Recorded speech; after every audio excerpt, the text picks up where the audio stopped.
Almarhum abang cuma nelpon saya menelepon dia jam 16.31. Karena ada panggilan tak terjawab 4 kali, jam 16:10 di tanggal 8 itu tidak saya angkat karena saya dalam perjalanan mau pulang ke rumah dari Bangko gitu. Nah, sesampai di rumah karena melihat ada panggilan tak terjawab, saya telepon tapi nggak masuk, memanggil, jadi saya WA, kasih kirim pesan, adik kenapa bang, ada apa bang? Gitu. Adik baru pulang dari Bangko beli pampers Gepa, karena saya punya ponaan jadi saya belanja gitu. Jadi pas itu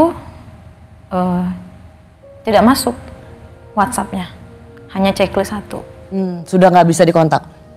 Tiba-tiba gitu, terus tiba-tiba langsung checklist 2, langsung di-read. Saya tunggu-tunggu balasan, kok nggak ada balasan gitu, cuman dibaca aja gitu. Akhirnya saya telepon, saya tunggu-tunggu, tidak ada jawaban, saya telepon. Itulah jam 16.31. Saya telepon dan diangkat.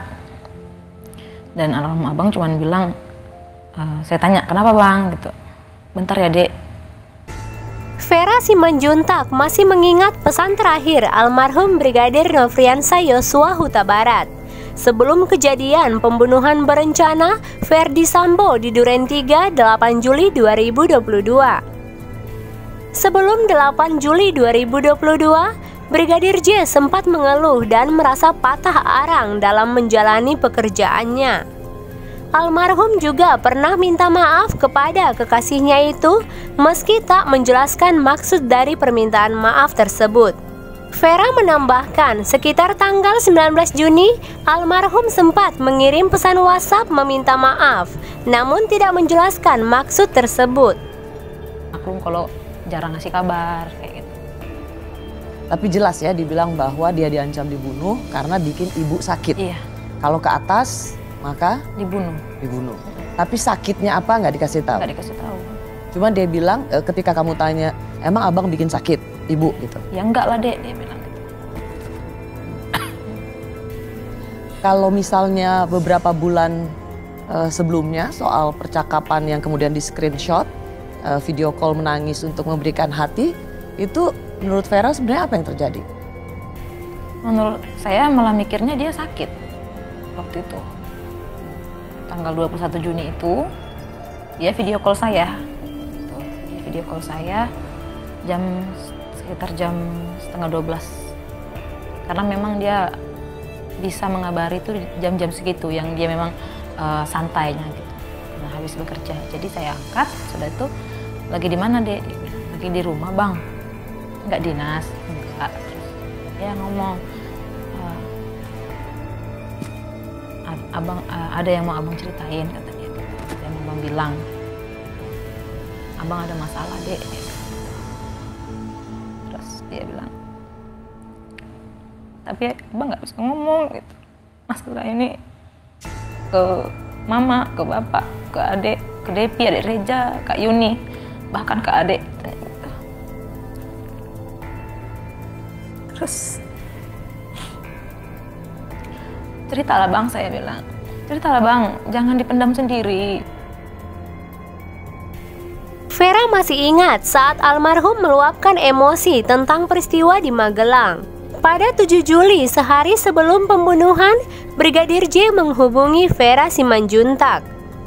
Almarhum dituduh telah membuat sakit Putri Chandrawati dan diancam ingin dibunuh.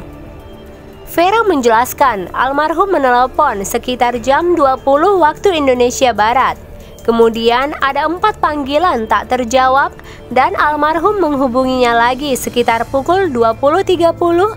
Vera menyatakan, dalam percakapan itu Brigadir J mengaku diancam oleh squad-squad di sini.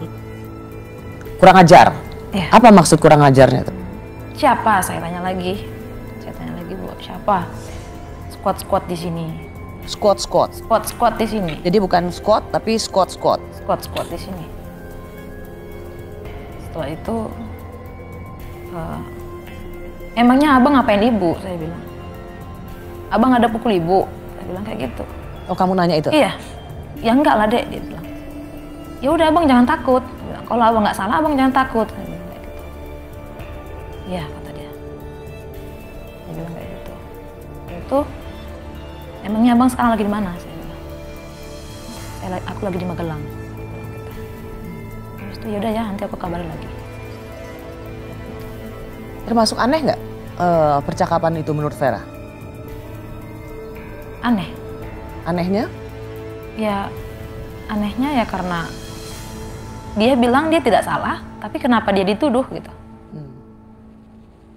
Selama ini sering nggak menceritakan soal pekerjaan atau relasi dengan sesama pengawal, relasi dengan atasan?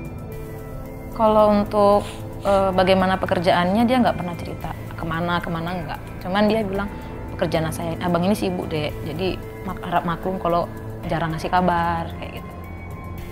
Tapi jelas ya dibilang bahwa dia diancam dibunuh karena bikin ibu sakit. Iya. Kalau ke atas maka Dibunuh. dibunuh. Tapi sakitnya apa nggak dikasih tahu? Nggak dikasih tahu. Cuman dia bilang Pada 8 Juli 2022, Vera sempat hubungi almarhum Yosua pukul 16.31 waktu Indonesia Barat. Karena ada panggilan tak terjawab sebanyak 4 kali di jam 16.10 waktu Indonesia Barat. Pesan terakhir Brigadir J kepada kekasihnya adalah akan menghubungi kembali.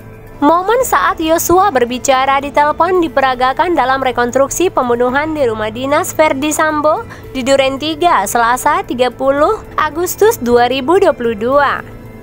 Kala itu Bribka Riki Rizal memanggil Yosua untuk masuk ke dalam rumah.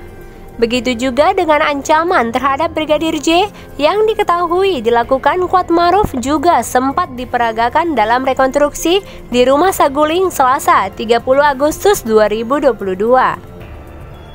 Dalam rekonstruksi tersebut terungkap aksi sangar sopir Verdi Sambo dan Putri Chandrawati itu kepada Brigadir J sehari sebelum tewas ditembak.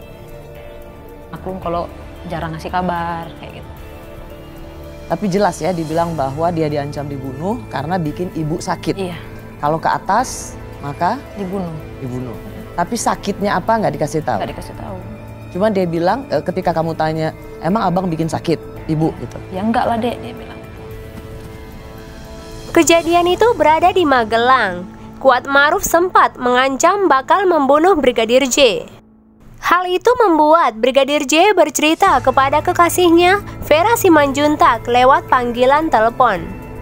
Dalam rekonstruksi baru terungkap, Kuatmaruf rupanya tak menggunakan tangan kosong mengancam Brigadir J. Kuatmaruf terlihat sangar memegang pisau seraya melakukan pengancaman itu. Tak hanya satu, diduga Kuatmaruf menggunakan 2 pisau ketika melakukan pengancaman tersebut. Dalam rekonstruksi terungkap, Kuatmaruf menyerahkan 2 bilah pisau dan handy talkie kepada saksi yang bernama Prayogi, ajudan Verdi Sambo yang lain. Demikianlah sahabat Korea Official, berita terkini yang dapat saya sampaikan. Korea Official, salam sehat selalu.